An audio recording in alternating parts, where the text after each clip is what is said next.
수험생 여러분 안녕하세요. 비상교육 입시평가소장 이치우입니다.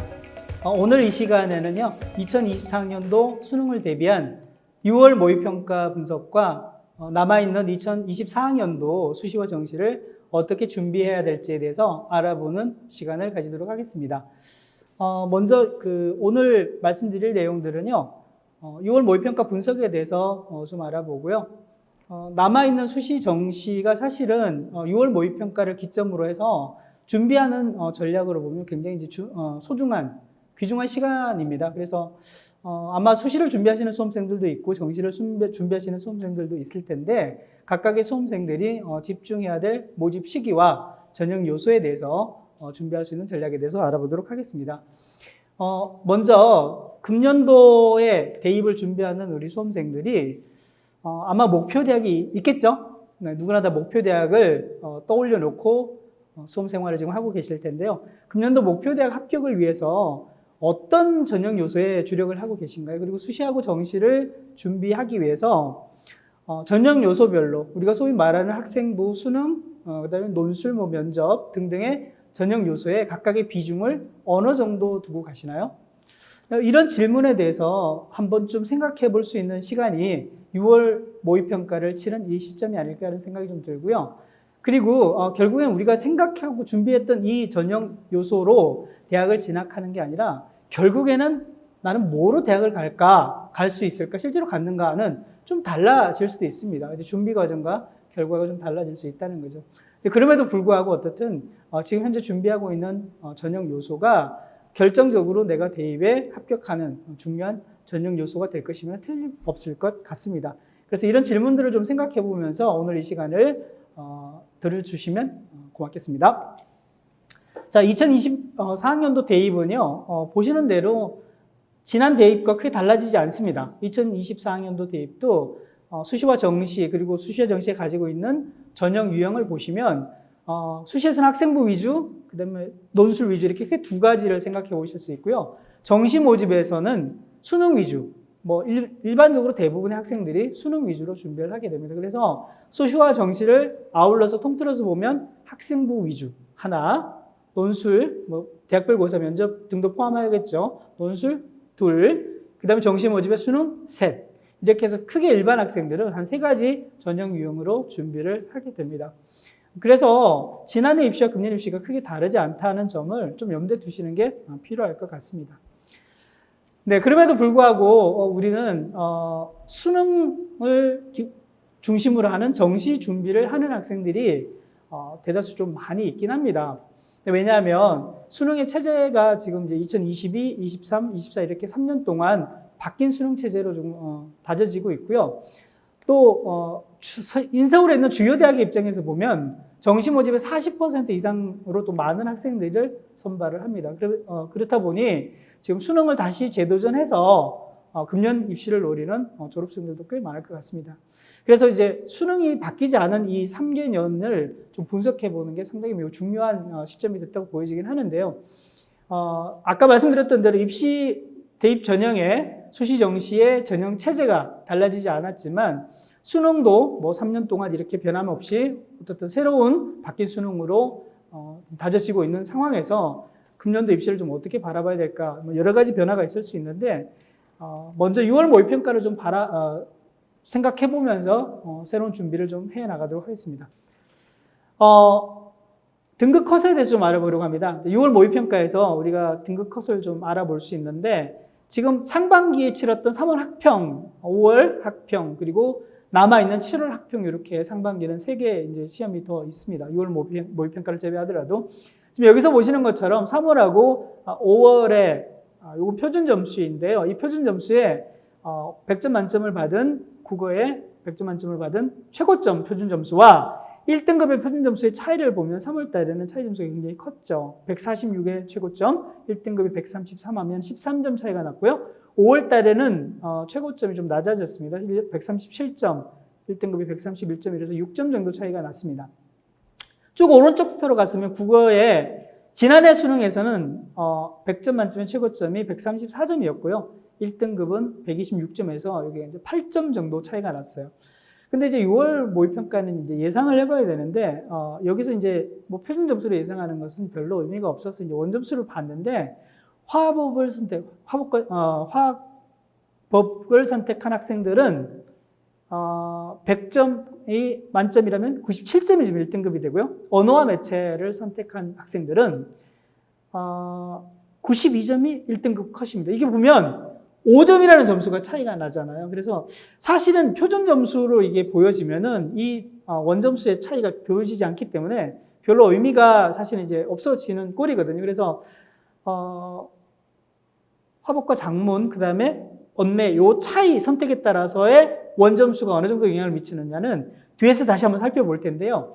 6월 모의평가에서는 이전보다는 좀 쉽게 출제가 되면서 2개 선택 과목에 따른 1등급 컷의 점수 차이가 좀 꽤 크게 나타났다. 이런 점에 좀 주목을 해보시면 좋을 것 같고요. 어디까지나 예상한 점수이고 또 잘 아시겠지만 원점수의 공통 과목과 선택 과목의 점수 조합에 따라서 표준 점수가 다르게 나타납니다. 그래서 같은 원점수를 받더라도 공통 과목의 몇 점, 또 선택 과목의 몇 점이냐에 따라서 같은 언어와 매체를 선택했더라도 점수가 표준 점수가 달라질 수 있기 때문에 요거는 이제 원점수 기준에서 대략 등급 컷만 좀 참고하시면 좋을 것 같습니다. 수학으로 한번 가보겠습니다. 수학은 역시 3월 달에 1등급과 최고점의 표준 점수 차이가 크게 났죠. 21점이 났고요. 5월 달에는 더 차이가 났습니다. 26점 차이가 났죠. 지난해 수능을 보니까 한 12점 정도 표준 점수 차이가 났습니다. 금년도 6월에 1등급과 최고점의 원점수를 차이를 보면 확통은 87점, 미적은 82점, 기하가 86점, 확통과 미적의 중간 정도 되는 점수라고 보여지시죠? 대략 어떻든 이제 80점대 중후반 정도의 점수가 1등급 컷이라고 볼 수 있는 겁니다. 근데 미적은 80점대 초반이니까 공통 과목 수원 수투와 미적분을 선택한 학생들 입장에서 보면 100점 만점 시험에서 82점을 받아도 1등급이 될 수 있잖아요. 그래서 미적을 선택할 수밖에 없는 선택자가 많아지는 이런 모양새가 6월 모평에도 나타났다 이렇게 볼 수 있겠고요.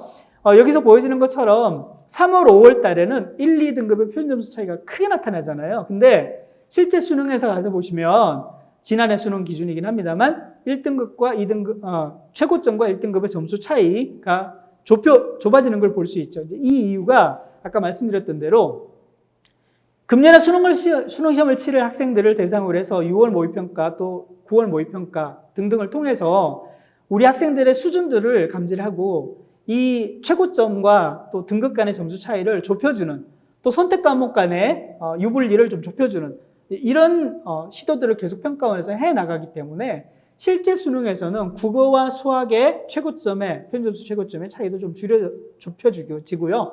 또 각 영역 안에서 선택 과목 간에 따른 표준점수 최고점도 좀 좁혀지는 이런 모양새를 띈다고 볼 수 있습니다. 그래서 여기도 이제 원점수를 저희가 이제 국어 수학에서 제시를 한 이유도 영어는 절대평가인데 국어가 수학이 상대평가임에도 불구하고 내 원점수가 어느 정도 나오는지를 보시고 한 문항 또는 1점을 더 올릴 수 있는 방법을 선택하는 게 좀 유리하다 이렇게 말씀드리고 갑니다.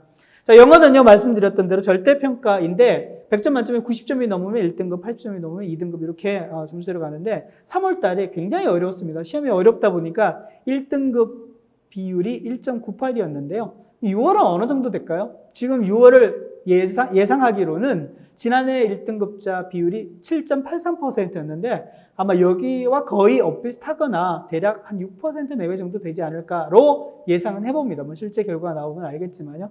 근데 아까 말씀드렸던 대로 이 국어와 수학뿐만 아니라 영어에서도 절대평가이기 때문에 90점 이상 받는 학생들의 비율이 어느 정도가 될지를 평가원 입장에서도 계속 조정해 나갑니다. 그러다 보니까 실제 수능에서는 너무 1등급 수가 적게 나올 경우에 국어하고 수학의 난이도가 좀 높아서 어려워지면 국어, 수학, 영어가 다 어렵잖아요.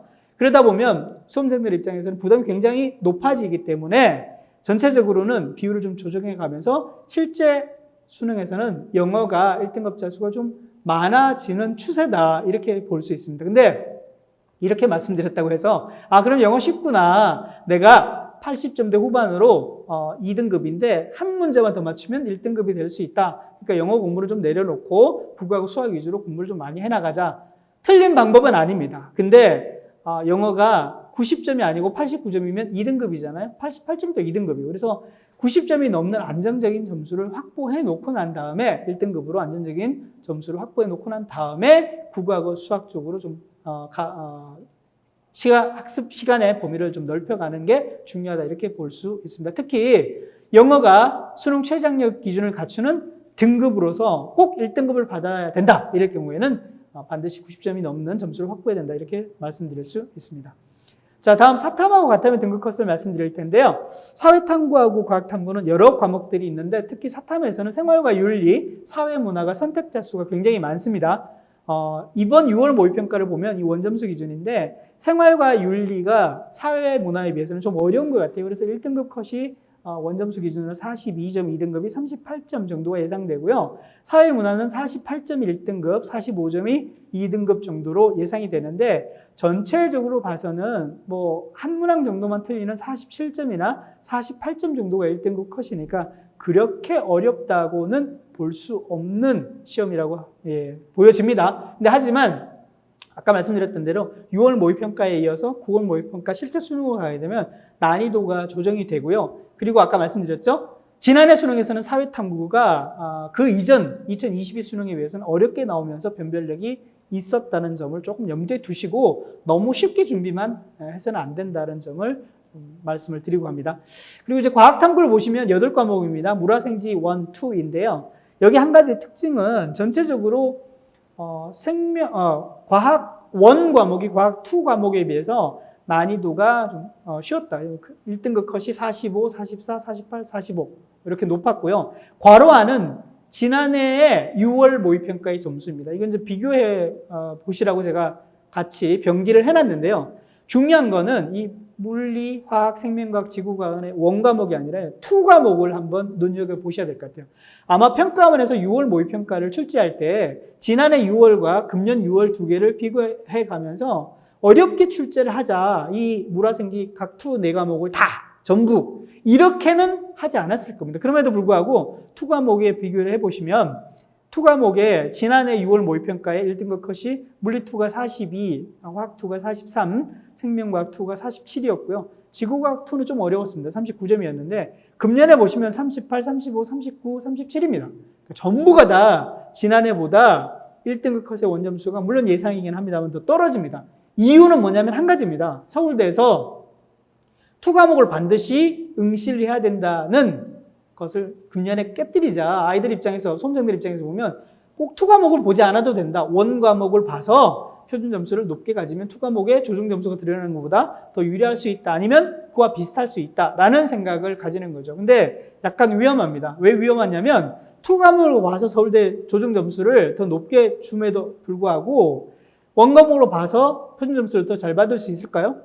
지금 이런 상황으로 2 과목을 응시하는 학생들의 수준이 낮아지면서 평균과 표준 편차로 작동하는 표준 점수는 더 높게 나올 거예요. 2 과목을 응시하게 되면. 그래서 서울대를 염두에 두는 학생들 입장에서 보면 1 과목 2개를 봐서 서울대를 갈 수 있다라는 생각도 가질 수 있습니다만 2 과목을 봐서 표준 점수를 높게 받으면 오히려 국어하고 수학에서 상대적으로 불리한 것을 2 과목을 본 과학탐구로 만회할 수도 있다라는 생각도 염두에 두셔야 됩니다. 물론 이제 8월 말 9월 초 정도 돼야만이 이제 수능 응시의 과목을 선택을 하시게 될 텐데요. 2 과목을 포기하지 않고 포기할까 말까 망설이는 경우에는 이 점을 좀 염두에 두셨으면 좋겠습니다. 2022, 2023 이렇게 2개 연도의 국어와 수학의 선택 과목을 통해서 좀 살펴보면요. 장표로 정리를 해놨는데 이 장표가 좀 복잡해 보이신다면 아래에 있는 텍스트만 좀 보셔도 됩니다. 제가 아주 간단하게 좀 요약해드리면 2023 수능에서는 화법과 작문을 선택해서 만점 100점을 받거나 언어와 매체를 선택해서 100점을 받거나 간에 원점수 100점이면 표준점수 최고점이 4점 차이가 났습니다. 같은 100점을 받더라도. 2022학년도에는 같은 100점을 받았는데도 선택 과목이 달라서 표준점수에서 2점 차이가 났습니다. 그렇죠? 좁혀드렸죠?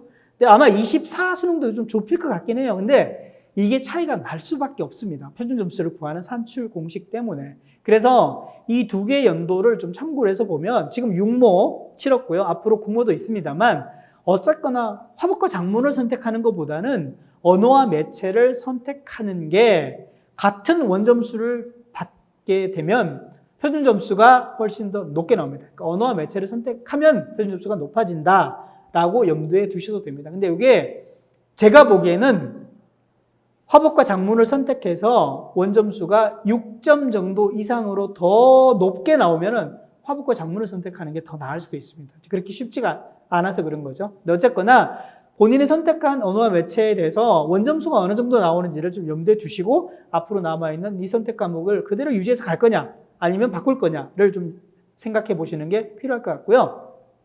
수학 영역에서는 제가 볼 때는 단연코 미적분을 선택하는 게 표준 점수를 잘 받을 수 있는 첫 번째라고 생각이 됩니다.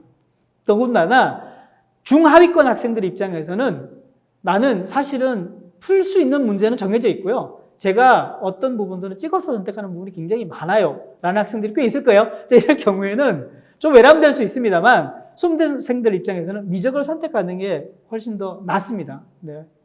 확률과 통계보다는. 하지만 확률과 통계를 선택해서 내 원점수가 높게 나온다. 그리고 내가 풀 수 있는 문제는 정말 풀어서 맞추는 게 나한테 더 득이 된다고 생각하실 경우에는 미적분보다는 확률과 통계를 선택하는 게 훨씬 더 유리할 수 있습니다. 어려운가요? 네, 어렵다면 어려운데요. 내가 원점수를 확실하게 확보할 수 있는 과목을 선택하는 게 더 낫다. 이렇게 보시면 좋겠습니다.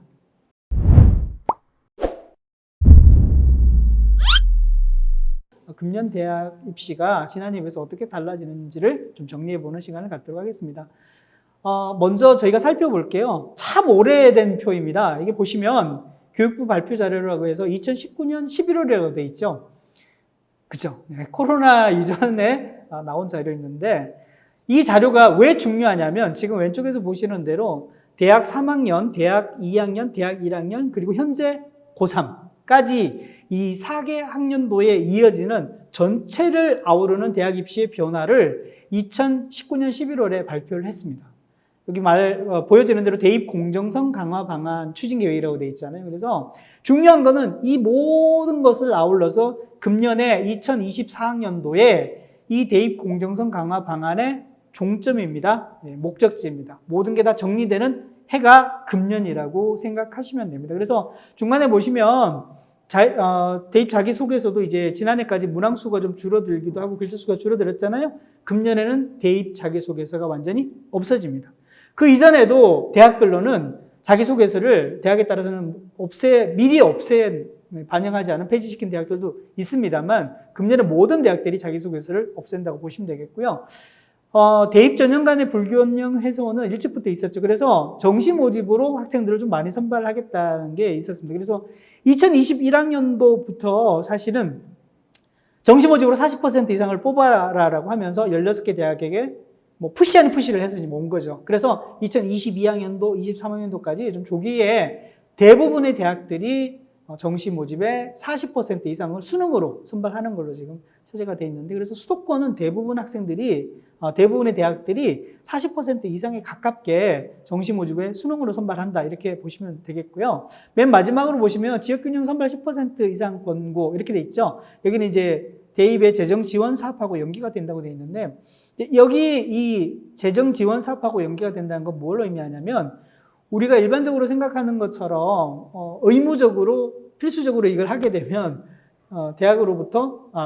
정부로부터 대학이 이제 지원금 돈을 받는 거잖아요. 그러니까 재정적인 지원이 되는 거니까 주요 대학들 또 수도권에 있는 인서울의 주요 대학들, 서울에 있는 대학들은 전부가 다 지역균형 선발을 10% 이상 한다고 됩니다. 어렵죠. 지역균형 선발이 뭔지. 학생부 교과 전형의 고교 추천 전형이라고 생각하시면 쉽습니다. 이게 이제 금년도에 대부분 확고하게 이루어져서 가는데 대부분 이전서부터 준비를 좀 해왔다 이렇게 보시면 되겠고요. 자, 더 중요한 거는 이런 대입 전형의 체제와 함께 우리가 좀 생각해 봐야 될 게 학생부와 관련되는 부분의 변화입니다. 이 학생부의 변화도 보신 대로 이제 대입 공정성 강화 방안에 학생부의 내용들이 그동안 계속 변화가 되어 왔는데 금년에 거의 종지부를 찍는 마지막입니다. 그래서 가장 큰 게 보시면 눈에 띄는 게 수상 경력하고 독서 활동이 보면 대입에 반영되지 않습니다. 그리고 위에 보시는 대로 동아리 활동이나 봉사 활동에서도 대입 미반영이라는 게 눈에 띄죠. 그래서 학생부에는 내용이 기재가 돼 있지만 대학 입시에는 반영이 되지 않는 항목들이 꽤 많은 겁니다. 자, 이렇게 보시는 대로 비교과의 내용들에 보면 물론 앞에서 보셨던 대로 서류에 자기소개서가 폐지됐잖아요. 그리고 학생부의 비교과 내용이라고 볼 수 있는 수상 경력이 들어가지 않고 독서활동도 포함이 되지 않고 또 봉사활동의 일부도 들어가지 않고 동아리 활동도 일부 대입에 반영이 되지 않잖아요. 자율동아리나 청소년단체 활동 뭐 이런 것들이 반영되지 않는다는 건 비교과의 영향들이 그만큼 낮아지잖아요. 맨 아래 보시면 상대적으로 교과와 관련되는 성적들이 내용들이 대입에서 굉장히 중요한 지점이다. 바뀐다. 이렇게 볼 수 있습니다. 이건 이제 지난해부터 약간 영향을 좀 끼쳐왔는데요. 금년 아까 말씀드렸던 대로 학생부 반영이 거의 종점이 되면서 대부분의 대학들은 학생부의 교과 반영이 매우 중요해지는 것으로 바뀐다. 이렇게 보시면 되겠습니다. 자, 그 다음에 이제 금년도의 변화는 서울대에서 좀 찾아볼 수 있는데요. 서울대에서는 학생부의 핵심 권장 과목 또 권장 과목 이렇게 나눠놨습니다. 이게 굉장히 어렵게 느껴질 텐데요. 맨 아래 보시면 학생의 진로 적성에 따른 적극적인 선택 과목 이수를 권장한다고 그 예시가 나와 있는 것 뿐입니다. 근데 재학생이나 또는 이미 졸업을 하신 우리 이제 졸업생들 입장에서 보면 이건 뭘까요? 어떤 영향을 미칠까요? 뭐 고민되시잖아요. 근데 고민하실 필요가 전혀 없습니다. 1도 없어요. 왜? 이미 학교에서는 상위권 학생들이나 또는 서울대를 진학할 수 있는 학생들에 맞춘 교육과정들을 다 운영을 해놓고 이 체제가 진행되고 있기도 하고 고3의 입장에서 보면 졸업생의 입장에서는 이 틀에 맞춘 거기 때문에 크게 고민을 하시지 않아도 된다. 이렇게 보시면 될 것 같습니다. 근데 하지만 서울대가 아닌 다른 학생들의 입장에서는 어때요? 네, 여전히 이런 부분들이 중요하긴 하겠지만 오늘 이 방송을 보시는 고3이 아니라 고2나 고1인 경우에는 이런 서울대에 지금 바뀌어진 핵심 권장 과목이나 권장 과목이 다른 대학에도 거의 유사하게 적용이 될 수 있다는 점을 좀 염두에 두시면 좋을 것 같습니다. 자, 오른쪽에 보는 표는요. 아까 수능의 6월 모평 제가 정리하면서도 말씀드렸는데 수능의 과학탐구에서 이전에는 투 과목을 반드시 봤었어야 됩니다. 서로 다른 과목에 투 과목을 포함해서 봤어야 됐는데 근데 어떻든 서로 다른 두 과목을 반영을 하더라도 서울대 입장에서는 어때요? 네, 1+1 반영을 금년도에 2024학년도에 처음으로 도입을 해서 조정 점수를 반영을 합니다. 1+1은 조정 점수를 주지 않고 1+2는 3점, 2+2는 5점 이렇게 주는 거죠. 아까 말씀드렸던 것처럼 투 과목을 보지 않아도 된다라고 생각을 할 수 있으나 자연계열의 과학탐구 투 과목을 반드시 치르고 서울대를 유리하게 갈 수 있는 학생들도 있다는 점 아까 제가 6월 모평 분석할 때 말씀을 드렸는데 좀 염두에 두시면 좋을 것 같습니다. 자, 그러면은 말씀드렸던 대로요. 학생부의 내용들에서 좀 바뀌어지는 부분이 있죠. 그리고 또 말씀드렸던 대로 자기소개서가 폐지되는 이런 부분들이 있고요. 그럼 이런 변화들은 금년 입시에서 어떻게 달라질지를 좀 저희가 고민을 해보고 반영을 해야 될 텐데 자, 첫 번째 자기소개서가 만약 대입에서 반영이 되지 않으면 입시가 어떻게 달라지나 가장 우리가 쉽게 찾아볼 수 있는 것은 자기소개에서 어떤 질문들을 통해서 어떤 답변을 요구했는지를 보면 알 수 있습니다. 그래서 이 서울대 2023학년도 수시 모집에서 활용했던 자기소개서의 항목인데요.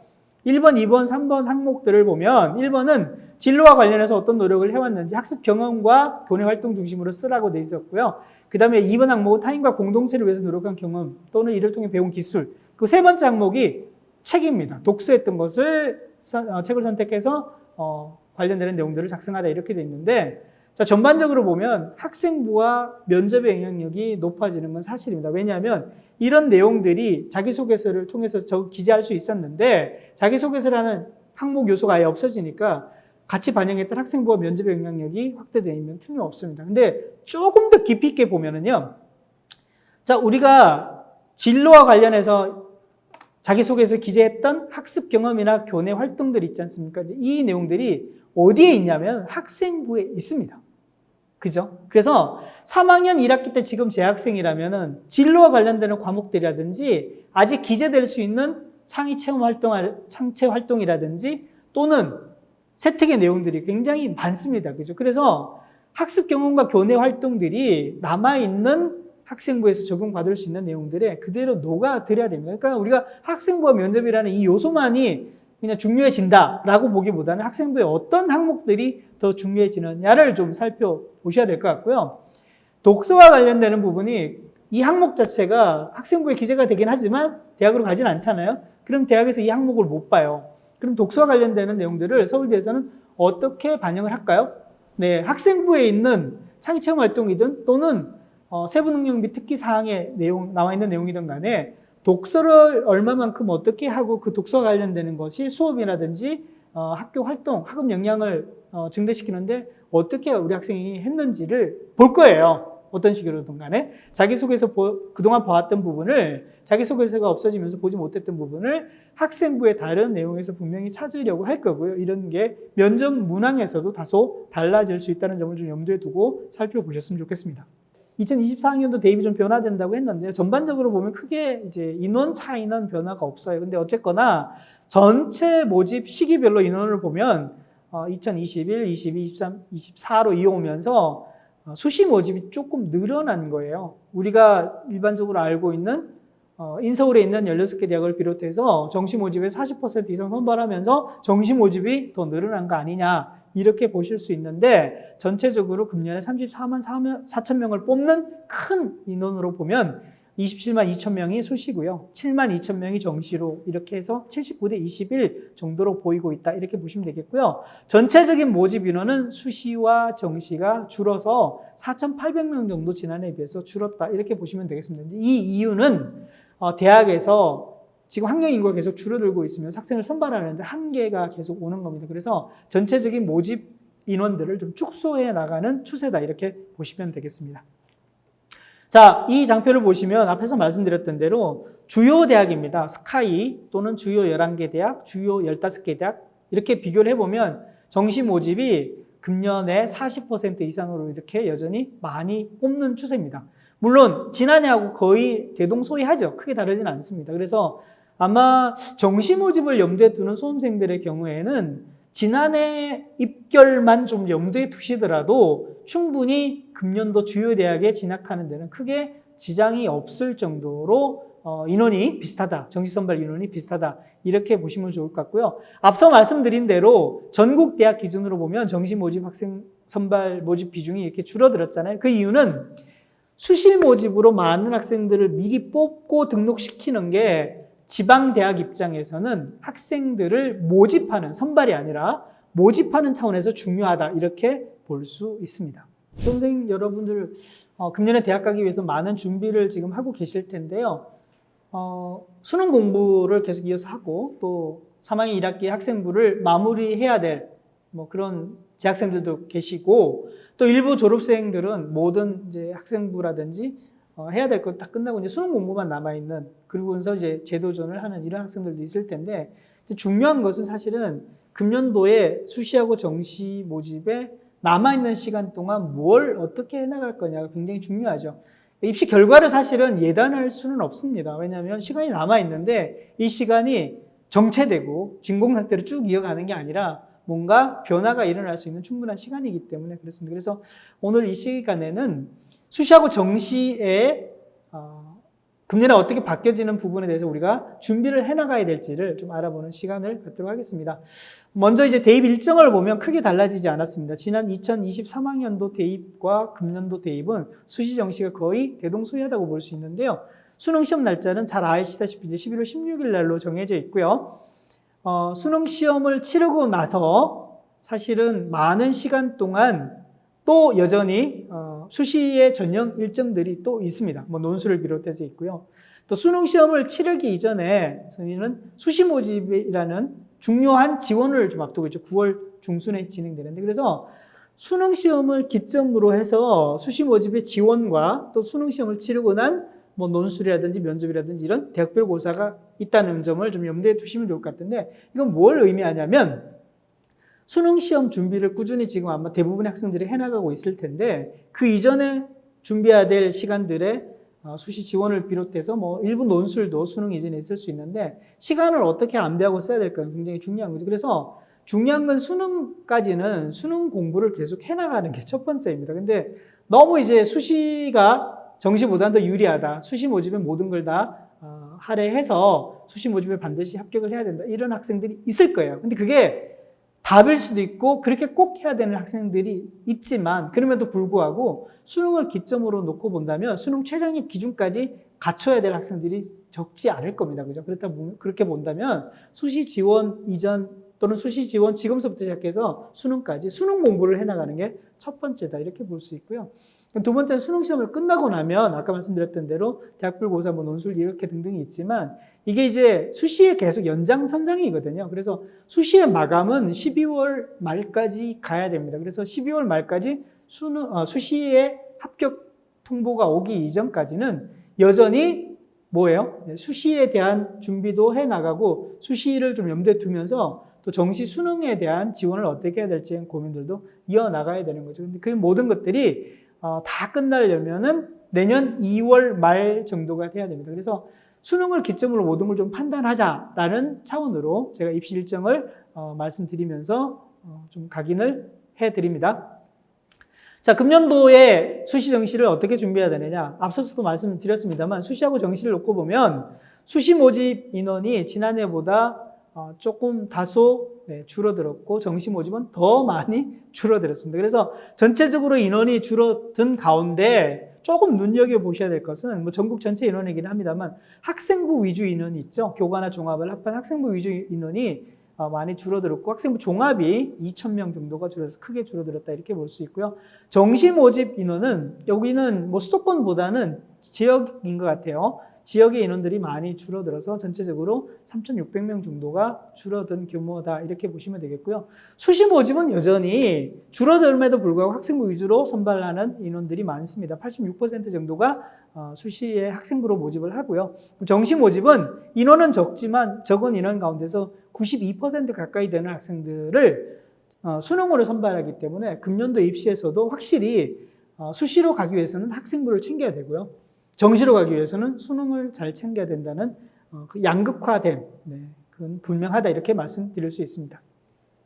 자, 권역별로 좀 나눠보면요. 여기 수도권하고 그리고 비수도권을 이렇게 나눠봤는데 수도권을 놓고 보면 여전히 교과 종합의 학생부 위주로 선발하는 인원들이 좀 줄었고요. 비수도권도 학생부 종합으로 뽑는 인원들이 이렇게 크게 줄었습니다. 그래서 수시 모집만 염두에 놓고 본다면은 학생부의 영향력이 좀 더 줄어들 수 있다 이렇게 보는데 워낙 많은 학생들을 학생부 위주의 교과나 종합으로 뽑다 보니까 인원이 좀 줄었음에도 불구하고 수시 모집에서는 학생부로 뽑는 선발 인원이 수도권이나 비수도권이나 상관없이 많다 이렇게 보면 될 것 같습니다. 그리고 논술이나 실기 위주로 뽑는 수시 모집 인원들은 수도권에서는 좀 늘었습니다. 그래서 논술로 준비하는 학생들은 약간은 희망적이다 이렇게도 볼 수는 있습니다. 정시로 가보면요 수도권하고 비수도권이 좀 다릅니다. 수도권은 수능 위주로 선발하는 인원들이 한 600명 가까이 늘었고요. 비수도권은 보면 4,000명 더 많이 줄었죠. 4,000명 정도로 크게 줄어들었습니다. 그래서 이런 걸 반영한다면 지방에서는 지역권에서는 여전히 수시 모집에 많은 학생들을 먼저 선발하고 등록을 시키겠다 이런 입장이다라고 볼 수 있겠습니다. 자, 본격적으로 수시 모집에서는 금년에 어떤 특징들이 있나 살펴보면요. 첫 번째로 아까 보신 대로 학생부 교과나 학생부 종합 전형의 모집 인원이 전체적으로 줄어들었다고 볼 수 있고요. 두 번째로는 지역균형, 제가 아까 말씀드렸죠. 지역균형 선발, 고교 추천, 학교장 추천, 저는 이런 이름인데 학생부 교과 전형입니다. 여기서는 모집 인원의 변화를 주는 대학들이 좀 다수 있고요.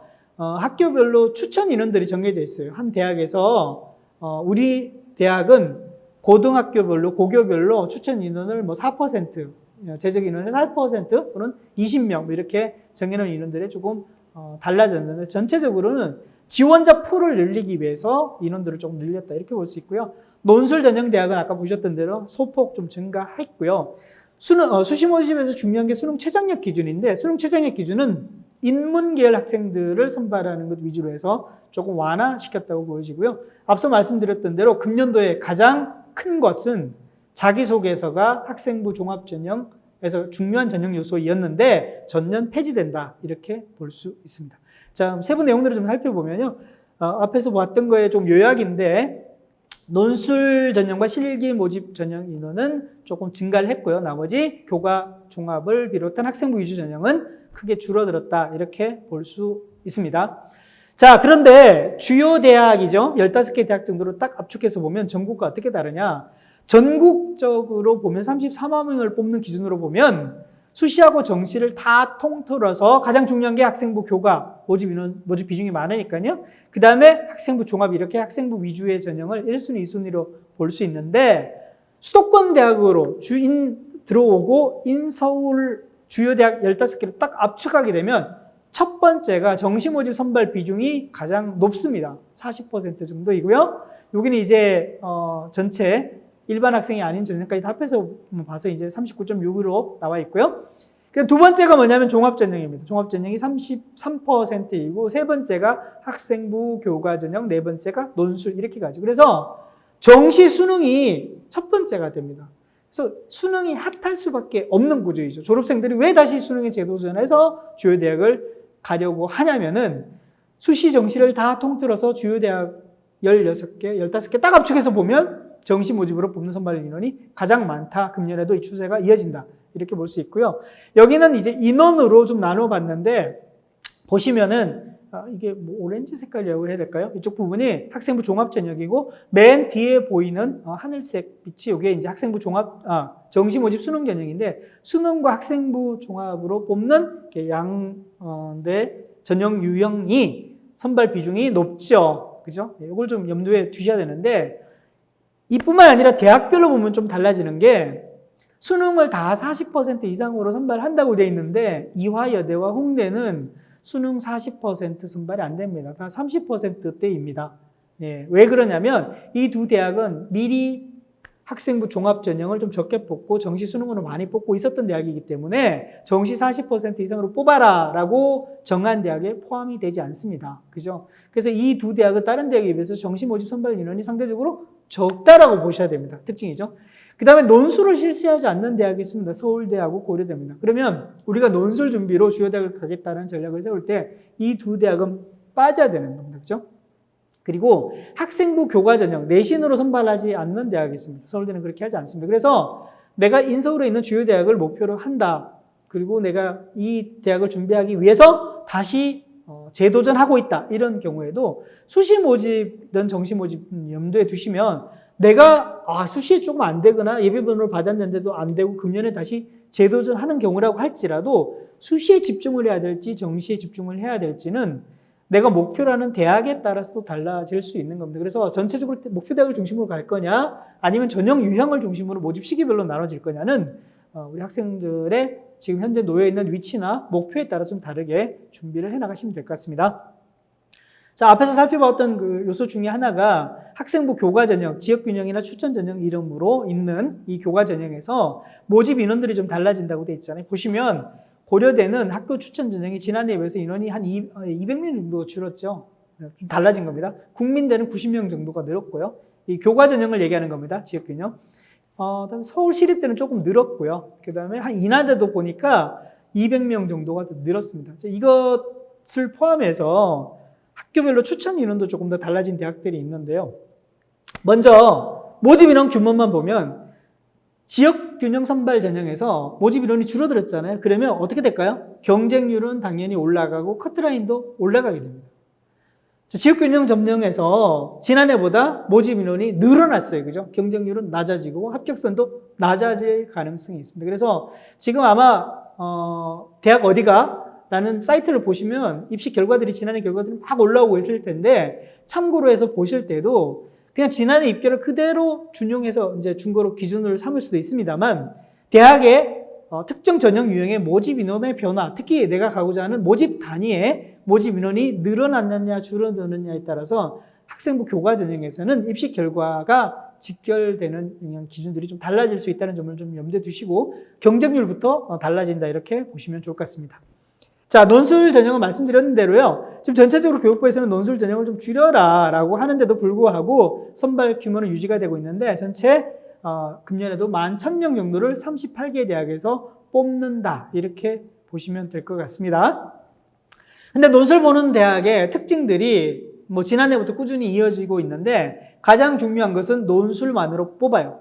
수능 최장력 기준을 심지어 보지 않는 대학들도 있습니다만 대체로 수능 최저학력 기준이 있고 논술 비중이 늘어났다가 핵심인데 논술만으로 뽑는 대학도 크게 많아졌다는 겁니다. 그래서 논술이 대학을 재도전하면서 다시 이제 준비하는 친구들 또는 내가 고3인데 학생부로는 수시로는 좀 어려워 힘들어 이런 학생들 입장에서 보면 논술 전형을 타겟을 둘 텐데 그때에도 논술만을 가지고 하느냐 학생부 일부 포함되느냐 또는 논술의 반영 비중이 어느 정도이냐 이런 부분들을 수능 최저 학력 기준의 유무와 함께 좀 고민을 하신다면 좀 도움이 되지 않을까 이렇게 좀 생각을 해보고요. 아마 우리 학생들 입장에서는 타겟을 두고 공부하는 게 좀 필요하지 않을까라고 좀 생각을 해봅니다.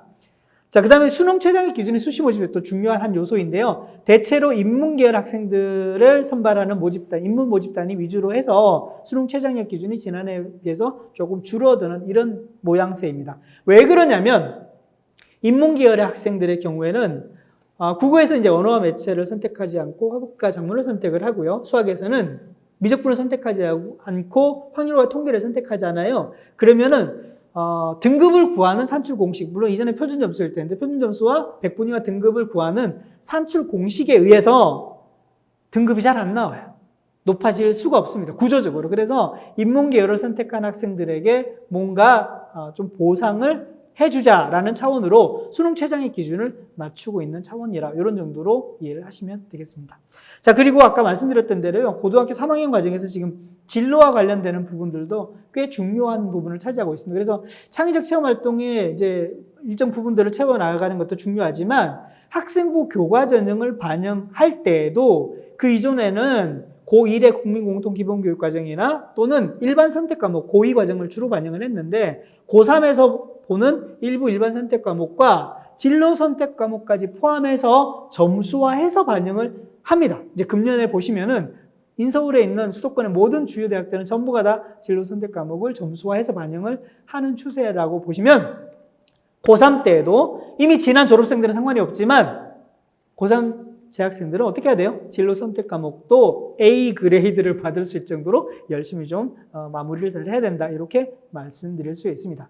자, 이제 정시로 한번 가보겠습니다. 정시는요, 수능 시험 성적을 잘 보면 수능 시험 성적 결과를 손에 쥐고 가군, 나군, 다군을 선택하는 거기 때문에 정말 심플하게 대학 지원을 할 수 있습니다. 근데 하지만 준비하는 입장에서 보면 수능 시험을 잘 봐야 되겠죠. 수능시험 성적이 중요하기 때문에 수능시험을 잘 보는 게 첫 번째다. 이게 어떻든 중요합니다만 그래도 우리가 정시 모집에서 어떤 특징들이 있느냐 살펴보면 수시 모집 인원이 조금 늘어났다고 말씀드렸잖아요. 그래서 전체적으로 보면 정시 모집 인원은 좀 줄었어요. 근데 주요 대학은 인원이 조금 늘어났고요.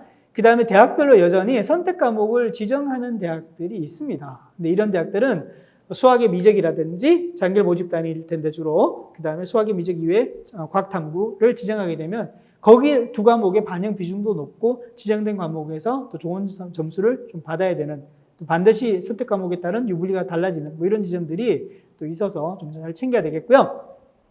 공통 과목 선택 플러스 선택 과목 국어 수학에서 이 체제가 지금 3년째라고 말씀드렸잖아요. 아마 매스컴을 통해서 문과 침공이라는 얘기 참 많이 들어보셨을 거예요. 지난해 정시 모집 아마 12월에 문과 침공이라는 걸 키워드로 찾아보시면 정말 낯설지 않게 아주 많은 분량으로 찾아볼 수 있을 텐데 이것은 금년 입시에서 그대로 이어집니다. 중요한 것은 문과 침공이 무슨 얘기냐면은 자연계열 학생들이 수학의 미적을 보고 국어의 언매를 봐서 자연계열 모집 단위로 지원을 하지 않고 이 성적을 가지고 인문계열 모집 단위, 소위 말하는 인문계의 경영, 통계, ICT 등등의 부분으로 인문계열의 모집 단위로 지원을 해서 특히 사회과학까지 침공하는 경우도 있는데 자연계열 학생들이 인문계열로 오면 상대적으로 국어의 화법과 작문, 그 다음에 수학의 확통을 본 인문계열 학생들이 경영과 또 사회과학 계열 또는 통계학과라든지 등등의 ICT 계열로 문과를 가려고 하는데 이과 학생들의 지원을 받아서 상대적으로 밀리게 되는 거죠. 이게 이과 학생들의 문과 침공인 겁니다. 근데 아마 금년에도 이어질 수 있는데 그럼 어떻게 해야 되나요? 인문계 학생들 입장에서는 국어도 다 언어와 매체 선택하고 수학에서도 다 미적을 선택해서 자연계 학생들과 똑같이 해서 인문계 지원을 해야 되나요? 인문계열 모집단위 지원을 해야 되나요? 이렇게 볼 수 있을 텐데 그렇지 않습니다. 역시 인문계열 학생들은 인문계열 지원 선택, 국어와 수학의 선택 과목에서 높은 점수를 받아놓고 일단 시작하는 게 중요합니다. 그죠? 그래서 이 선택 과목을 바꾸는 데는 앞서서도 좀 말씀을 드렸습니다만 좀 여전히 좀 주의를 기울여야 된다. 이렇게 볼 수 있겠고요. 마지막으로 이제 아까 말씀드렸던 대로 이 문과 침공에 의해서 교차 지원에 따른 합격선의 변화가 금년에 좀 요동칠 수 있습니다. 지금 말씀드릴 수 있는 건 아닙니다만 이렇게 예상할 수 있으니 수능 시험 공부를 좀 탄탄히 해서 수능 점수를 확보하자 이런 차원으로 말씀을 드립니다. 자, 모집 인원에 좀 변화가 있다고 말씀드렸는데요. 지난해하고 대동소이합니다. 주요 15개 대학을 정리를 해보면 한 270명 정도가 지난해에 비해서 인원들이 살짝 늘어났는데요. 주요 대학 40% 이상을 선발하는 인원으로 꽤 많습니다. 3만 명 정도가 15개 대학에서 선발하는 수시 모집 인원인데 정시 모집은 한 22만 명 정도가 되니까 40% 정도가 되는 거잖아요. 근데 이게 전체 15개 대학이 5만 명밖에 안 돼요. 이런 말씀을 하실 수도 있는데 수능 시험을 잘 치른 학생들의 경우에는 수시 모집의 학생부라든지 논술 여부와 상관없이 정시 모집으로 갈 수 있는 기반이 될 수 있고요. 정시 모집으로 갈 수 있는 기반이 일정 수준 정해지면 그 기반 위에서 수시 모집의 지원을 다양하게 6개 지원을 좀 고민할 수 있기 때문에 일단 정시 모집 인원이 확보가 되고 정시 모집에 갈 수 있는 정도의 수준을 준비를 해야 된다. 이런 지점들이 좀 중요하다. 이렇게 말씀드릴 수 있습니다.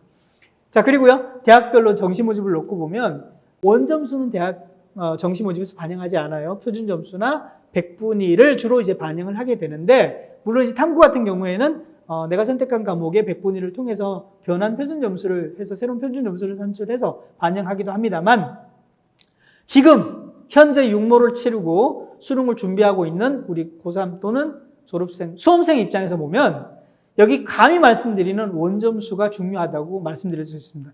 난이도에 따라서 원점수가 높고 낮고 달라질 수가 있고요. 또는 난이도에 따라서 내가 이제 영어 1등급이 되느냐 안 되느냐 이럴 수도 있습니다만 수능 시험을 치르기 이전까지 적어도 10월 달까지는 원점수를 염두에 두셔야 됩니다. 그래서 시험이 어렵고 쉽고도 있지만 내가 안정적인 점수를 확보할 수 있다는 게 굉장히 중요합니다. 다르게 말씀드리면 몇 문항을 더 맞춰서 내가 80 몇 점대를 받을 거냐, 90 몇 점대를 받을 거냐, 또는 내가 3점짜리, 4점짜리를 어떻게 맞춰서 수학에서 90점을 확보할 거냐, 아니면 80점을 확보할 거냐, 영어에서 내가 안정적인 2등급을 받기 위해서 8점을 받을 거냐, 못 받을 거냐, 어느 정도 어떻게 공부해야 되느냐를 감을 잡기 위해서 원점수를 활용하라고 감히 말씀드리는 겁니다.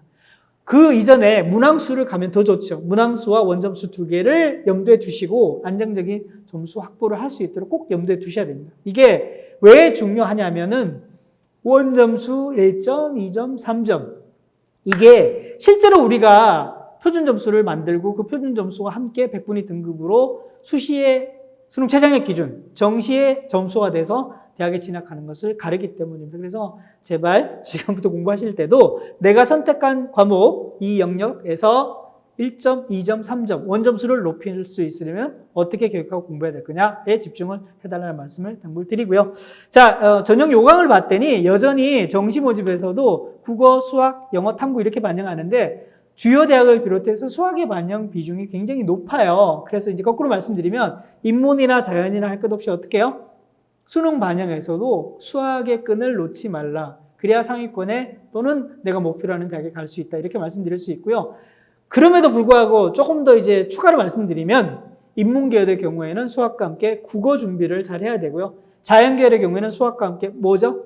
과학 탐구 준비를 잘 하셔야만이 안정적으로 수능 점수를 확보할 수 있고 이게 이제 실제 계산할 때는 대학별 계산식에 맞춰서 정리가 될 텐데 그러면 반영 비율이 굉장히 중요해지거든요. 이 예시를 든 주요 대학뿐만이 아니라 인서울에 있는 지구구에 있는 대학들도 영역별로 반영 비율이 굉장히 중요합니다. 그래서 대체로 말씀드리는 대로 인문계열은 수학 중심으로 해서 국어, 그다음 자연계열은 수학 중심으로 해서 과학으로 안정적인 점수들을 좀 확보해 나가자 이런 말씀을 드립니다. 자, 그리고 아까 말씀드렸던 대로요. 이 수학이나 또는 과학 탐구를 지정하지 않고 수학의 확률과 통계, 미적분, 기하 아무거나 선택해도 상관없어요.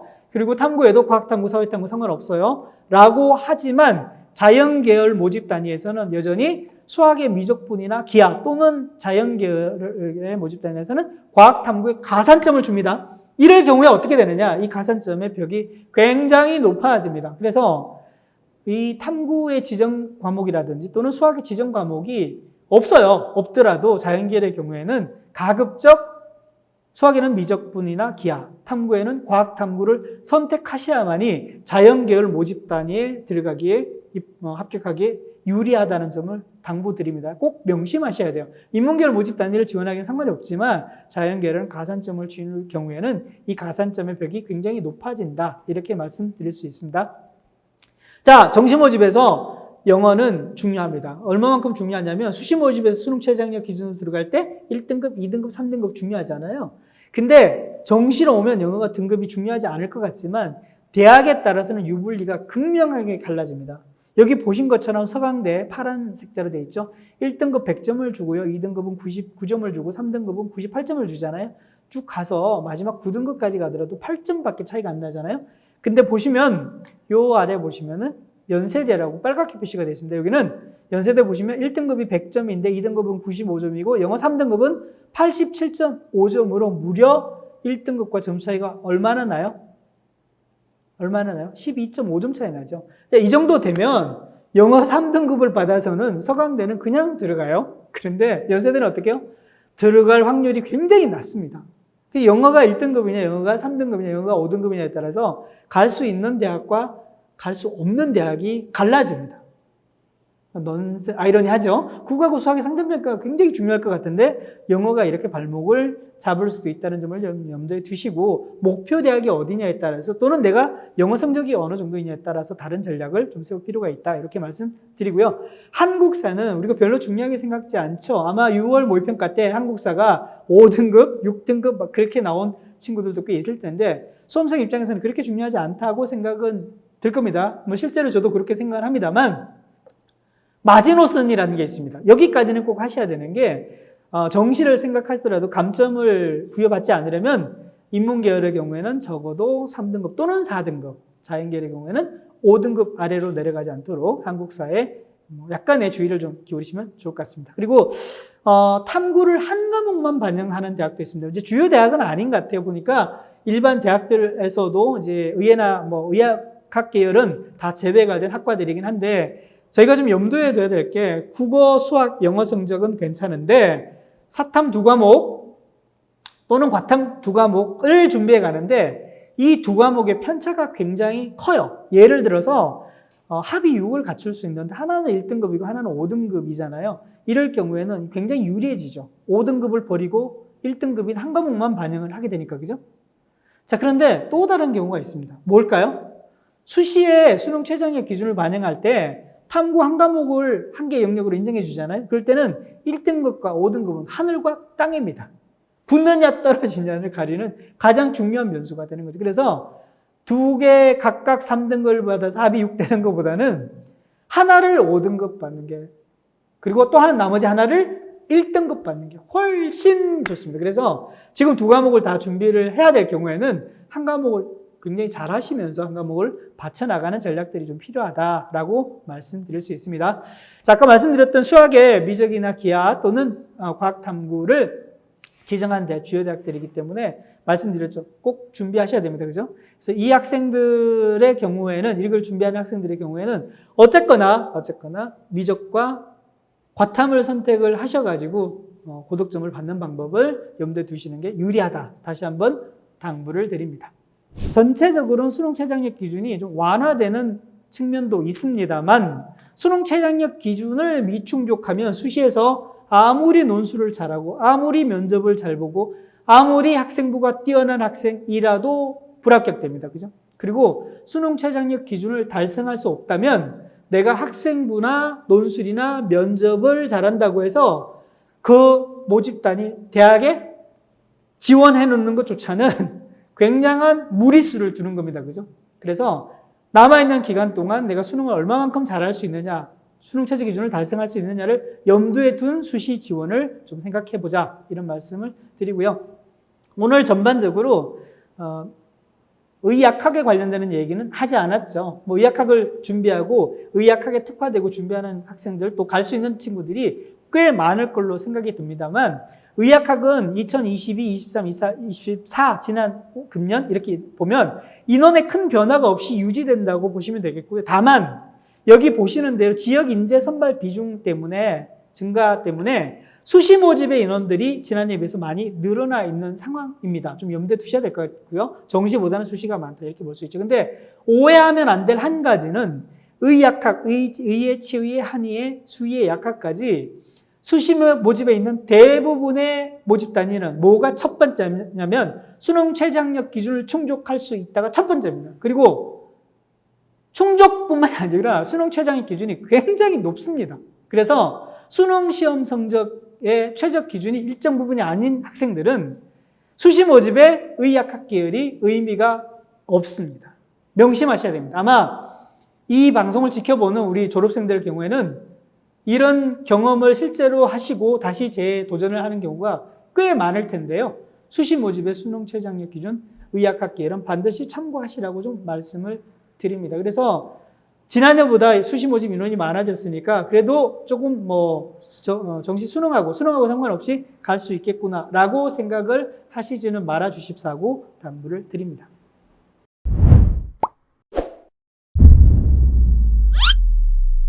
자, 오늘 긴 얘기를 많이 나눴고요. 이 내용들이 우리 학생들한테 많은 도움이 되리라고 생각을 해봅니다. 근데 마지막으로 제가 한 말씀 드리자면 지금은 지원할 때가 아니거든요. 수시 지원은 9월 중순에 합니다. 9월 11일부터.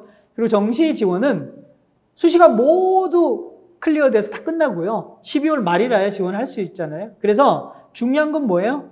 공부입니다. 무슨 공부? 학생부를 마무리해서 할 거냐? 아니면은 논술 마무리해서 준비를 해 나갈 거냐? 아니면 면접 준비를 할 거냐? 아니면 제가 말씀드렸죠. 11월 16일 날 있는 수능을 기점으로 해서 그 이전, 그 이후를 나눠보는 게 중요하다. 그래서 수능 준비를 하고 있느냐? 이런 부분들이 굉장히 중요하죠. 근데 우리 학생들의 경우에는 수능과 학생부와 논술과 면접을 모두 다 준비하고 있는 친구들도 꽤 많습니다. 그럼 어떻게 해야 되느냐? 비중이에요.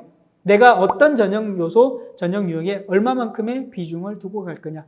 제가 우리 오늘 이야기를 시작하면서 모두에 던진 질문 생각나세요? 나는 어떤 전형 유형을 준비하고 있으며 어떤 전형 요소에 얼마만큼의 비중으로 준비를 하고 있느냐. 그리고 그 비중을 통해서 공부한 결과가 결국 실제 입결에서는 어떤 전형 유형을 통해서 전형 요소를 통해서 합격을 하느냐. 그렇게 예상해 볼 수 있느냐. 이런 얘기들을 말씀드렸잖아요. 그래서 공부하는 게 가장 중요합니다. 그래서 모든 공부하는 게 중요한데 수능만을 놓고 보면요. 가장 중요한 게 뭘까요? 네, 기출입니다. 기출. 그래서 기출 탭 우리 이제 비상에서 준비한 이런 것들도 있는데 기출 문제를 어떻게 준비해 나가느냐가 핵심입니다. 고3인데 무슨 기출을 준비를 해요. 이제 많은 문제를 풀어보면서 실전 감각을 끌어올리는 게 전부이지 않을까요? 천만의 말씀입니다. 9월 모의평가 이전까지는 개념과 실전 문제도 중요하지만은 기출 문제를 통해서 개념을 익혀나가고 유형을 익혀나가는 게 첫 번째입니다. 그리고 많은 실전들은 치러야 되겠죠. 근데 이거는 한 주에 한 번도 많습니다. 한 달에 2번 정도나 3번 정도 꼴로 계속 해 나가시면서 실전 감각을 유지하시되 내가 9월 모평 이후에 어느 정도 갖춰져 있다고 생각되면 기출을 통해 가지고 탄탄한 준비가 돼 있다고 생각하시면 매주 2회 내지 3회 정도 실전을 치르는 실전 훈련을 통해서 다시 한 번 더 개념을 되새기거나 아니면 유형을 챙겨가셔도 충분합니다. 그래서 일반적으로 너무 많은 모의고사 위주의 문제를 가져가지 마시고 고3일지라도 물론 고2나 고1은 더 하겠죠. 기출 문제를 통해서 기출을 탄탄히 가져가는 게 중요하다는 말씀 드리고요. 근데 그러다 보면 주기적으로 학습하는 게 굉장히 중요합니다. 독일의 에빙하우스라는 학자가 얘기하기를 모든 공부가 딱 끝나고 난 다음에 1시간 뒤부터 이제 망각이 시작되는데 한 달 뒤면은 오늘 배운 거의 80%를 잊어버린다고요. 어떻게 해야 돼요? 계속 반복적으로 해나가는 게 중요하잖아요. 그래서 유형이라든지 내가 기출에 봤던 어려운 문제, 내가 못 푸는 문제들을 계속 지속적으로 그 문제들을 통해서 트레이닝 해 나가면은 한 달이든 2달 빠른 시간 안에 내가 좀 부족한 유형들을 좀 잡아나갈 수가 있는 거죠. 그래서 전반적인 학생부나 또는 수능이나 논술이나 면접이나 내가 부족한 부분들을 좀 보완해 나가는 게 지금 우리가 해야 할 때다라고 생각하고요. 6월 모평 이후에 실제 수능까지 시간들이 많이 남아 있습니다. 그죠? 그렇게 많이 남아있는 시간 동안에 어떤 유형에 해당되는 어떤 전형 요소를 많은 비중을 두고 공부할 것인가를 생각해 보면서 준비를 나가신다면 반드시 여러분들이 원하는, 우리 수험생들이 원하는 대학, 그 이상의 대학에 합격할 수 있을 겁니다. 저는 확신합니다. 우리 수험생 여러분 모두 화이팅!